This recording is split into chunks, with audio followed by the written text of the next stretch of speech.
a no ser un milagro. Los alemanes marcharán por las calles con el orgullo de la victoria. La única pregunta ahora es ¿cuánto tardarán en llegar?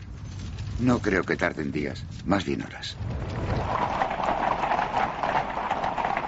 Al día siguiente, 5 de agosto de 1915, el ejército alemán se pavoneaba por Varsovia. Llevaban exactamente un año en guerra, y el mando alemán empezaba a creer que había vencido, que los rusos iban a retirarse. Se equivocaban. Quedaban 2 años más de crueles batallas en el frente oriental. Pero por el momento los soldados alemanes podían relajarse. Se sentían confiados y victoriosos. El enemigo ruso parecía derrotado y desmoralizado. Los observadores británicos sentían que se encontraban en un momento decisivo para el ejército ruso. Pasamos 3 semanas más de retirada. Cada día lo mismo. Hombres cansados caminando hacia el este. Con la artillería siempre por delante. Campesinos muertos de hambre pidiendo comida. Miles de heridos. Todos estábamos agotados. Nos moríamos por descansar.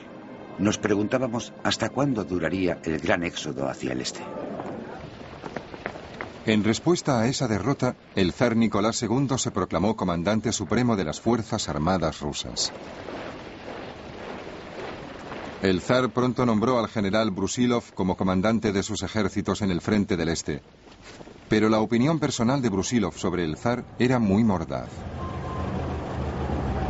La ignorancia y la incapacidad del zar, su carácter débil y su voluntad vacilante hacen que no sea apto para dirigir un ejército. Los soldados decían, con toda la razón, que se estaban sacrificando por nada, que no podrían vencerles. Es evidente que la moral de las tropas está a punto de derrumbarse del todo. Y a pesar de todo, los soldados rusos seguían siendo muy resistentes. A principios de 1916, los británicos y los franceses planearon una ofensiva combinada para el verano siguiente en el frente occidental. Los rusos tenían un papel vital en el plan. Debían atacar Alemania y Austria por el este para debilitar sus reservas. El general Brusilov iba a dirigir la ofensiva de verano. Pero Brusilov se encontraba atrapado en un conflicto de lealtades. Ya en 1914 escribió que él no luchaba por el zar, sino por Rusia. Y era como si sintiera que en algún momento tendría que elegir entre ambos. Brusilov se preparó cuidadosamente para atacar a los alemanes y a los austríacos en un frente de 320 kilómetros, tomándolos por sorpresa con ataques cortos y precisos de la artillería. Su primer objetivo fueron los austríacos, más débiles. El 4 de junio de 1916, los ejércitos de Brusilov lanzaron un ataque. A los pocos días se mostraba entusiasmado. Solamente voy a decir que a mediodía del 6 de junio habíamos capturado a 900 oficiales y más de 40.000 soldados y habíamos confiscado 77 cañones, 134 ametralladoras y 49 morteros. El 9 de junio habíamos capturado a 1.240 oficiales y más de 71.000 soldados, 94 cañones, 167 ametralladoras y una gran cantidad de botín militar variado. Frente al ataque ruso, los soldados austríacos empezaron a perder el valor. Hice lo posible para reunir a la compañía, pero todo fue inútil. Los soldados empezaron a huir en desbandada por los campos. La artillería rusa nos descubrió enseguida y se esforzó por devolvernos a casa.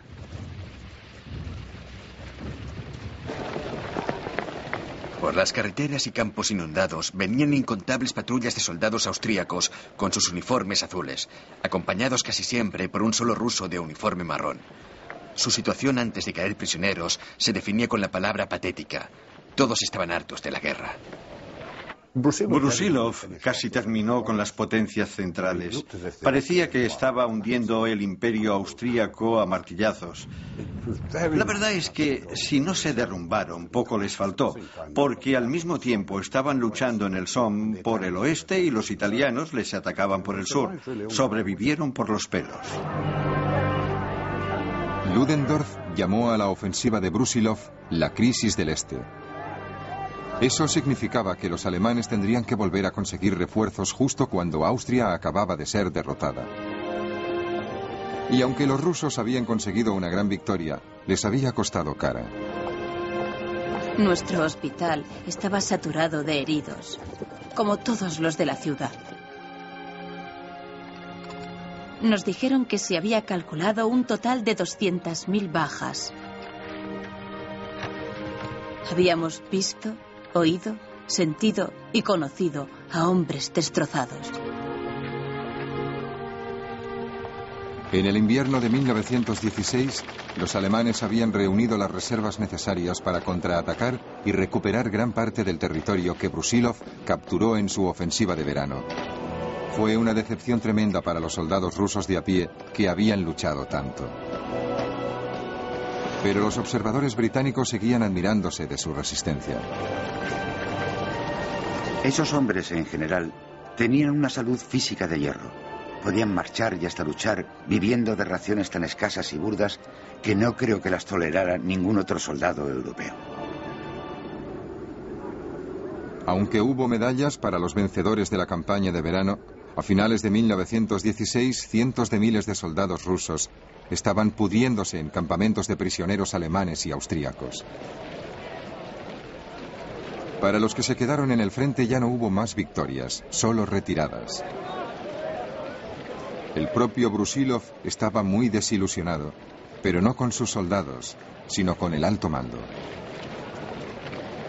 Yo diría solamente que mis ejércitos, que en 1916 habían hecho milagros de valentía y dedicación sincera a Rusia y a su deber, vieron como todas sus proezas militares quedaban en nada por culpa de lo que consideraron una falta de inteligencia y de decisión del mando supremo. Algunos políticos empezaron a compartir el punto de vista de Brusilov. El alto mando se mostró indiferente a las pérdidas humanas y no cuidó bien de los soldados. El ejército ya no creía en sus líderes. La desesperación de los soldados se extendía a la población civil. De todas partes llegaban quejas de un pueblo harto de guerra, desilusionado, perdido en lo que parecía un círculo inacabable de errores. La comida era cada vez más escasa. Las colas de las panaderías llegaban hasta el final de la calle. Por todas partes se decía que los comerciantes y tenderos se estaban haciendo ricos a costa del pueblo. Se rumoreaba que la zarina traficaba con los alemanes. Y ni siquiera al zar se le tenía tanta reverencia como antes.